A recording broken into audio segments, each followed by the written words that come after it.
मी पाहण्यापेक्षा मला वाटतं लोकांनी पाहिलेलं आहे. ती खरंच काय सोडत होती की काय पकडत होती हे तुम्ही ठरवायचं. काही नाही, तुम्हाला सांगू का, आज मागी गणेश सुरू झालेली आहे आणि दर्शनं घेतोय. आमच्या वरळीमध्ये फिरतोय. वरळीकरांनी आशीर्वाद दिलेला आहे चांगला, मुंबईने चांगला आशीर्वाद दिलाय. आणि जेव्हाही मी कुठच्याही मंडळात जातो की कुठच्याही मंदिरात जातो, मी नुसतं हात जोडून उभा असतो. बाकी काही मनात नसतं, काही मागायचं नसतं.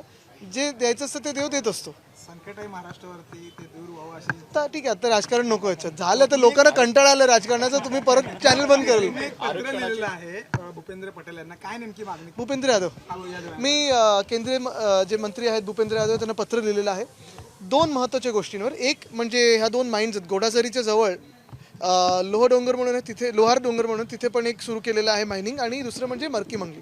तर ताडोबांधारी टायगर रिझर्वच्या कॉरिडॉरमध्ये असेल किंवा घोडाझरी वाईल्ड लाईफ सँक्च्युरीच्या जवळ असेल, हे 2 माइन्स जे आता प्रयत्न आहे उघडण्याचा, तिथे खनिज काम करण्याची गरजच नाही आहे मुळात. तेवढं काही आउटपुट पण नाही आहे. आणि टायगर कॉरिडॉर असेल, वाईल्ड लाईफ कॉरिडॉर असेल, ह्याच्यावर निगेटिव्ह इम्पॅक्ट होणार आहे, दुष्परिणाम होणार आहे. तर ते थांबवण्यासाठी मी त्यांना पत्र लिहिलं आहे.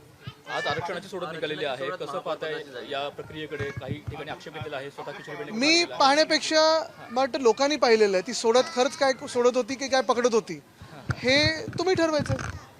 आणि हे खरोखर एकदम फ्री अँड फेअर झालंय का, हा देखील प्रश्न मनात उगवतोच ना. चांगलं आहे, खूप आधीच काढायला पाहिजे होतं. आणि त्यांच्याबरोबर मागच्या वर्षी का खेळले, पाकिस्तानबरोबर का खेळले, कोण खेळवतंय, BCCI कोण चालवतं, ICC कोण चालवतं, ह्याचं पण उत्तर आलं पाहिजे.